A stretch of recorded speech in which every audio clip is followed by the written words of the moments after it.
લોકશાહીનો ચોથું સ્તંભ એટલે મીડિયા, પત્રકારત્વ. જ્યારે ગુજરાત સમાચાર ગુજરાતની જનતાનો વર્ષોથી એક નિર્ભીક અને બેખોફ અવાજ બની રહ્યું હતું.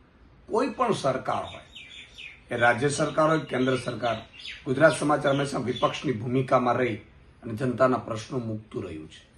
ત્યારે જે રીતે સમાચાર મળ્યા છે, ગુજરાત સમાચારના માલિકો પૈકી એક બાહુબલીભાઈની ઈડીએ ધરપકડ કરી છે. આ પણ એક નાટક સમજવા જેવું છે કે તમે વિચાર કરો કે 36 કલાક ઇન્કમ ટેક્સની ટીમ બધું સર્ચ કરે છે અને ઇન્કમ ટેક્સની ટીમ નીકળે છે અને ગેટમાંથી સીધી ઈડીની ટીમ એન્ટર થાય છે અને તરત જ જૂના કેસ કોઈ ઉખેરીને બાહુબલીભાઈની તરત ધરપકડ કરવામાં આવે છે.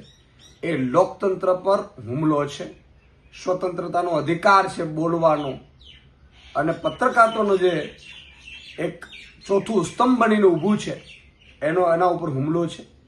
આ લોકશાહીમાં ઈડી અને સીબીઆઈની કઈ રીતે દુરુપયોગ કરીને એજન્સીઓનો, એની પહેલા પણ ઘણી એજન્સીઓ, ઘણી એવી મીડિયા સંસ્થાનો છે, એજન્સીઓ દ્વારા એની ઉપર રેડો પાડવામાં આવી છે અને પછી કઈ રીતે એને વહેંચી દેવામાં આવ્યું છે આખું ગુજરાત અને ભારત જાણે છે.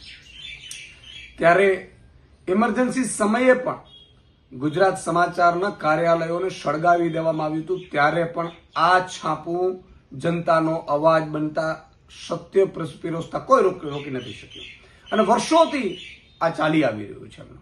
જીએસટીવી અને ગુજરાત સમાચાર બંને નિર્ભીક રીતે આજે પણ સરકારની ટીકા ટિપ્પણી હોય કે સરકારની ફેવરવાળી વાત હોય, એ નિર્ભીક રીતે સત્ય સાથે મૂકે છે.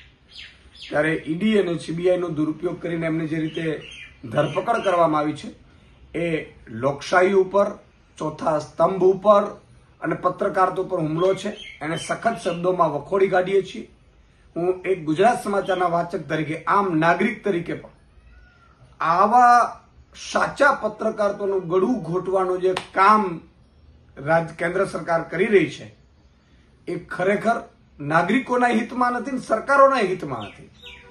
સરકારનું કામ એ છે કે એમની ક્યાંય ભૂલ હોય તો કાં તો વિપક્ષ કહે અથવા તો કોઈ સાચું પત્રકારત્વ કહે તો એને ભૂલ સુધારવાનું હોય, એને દબોચી લેવાનું ન હોય.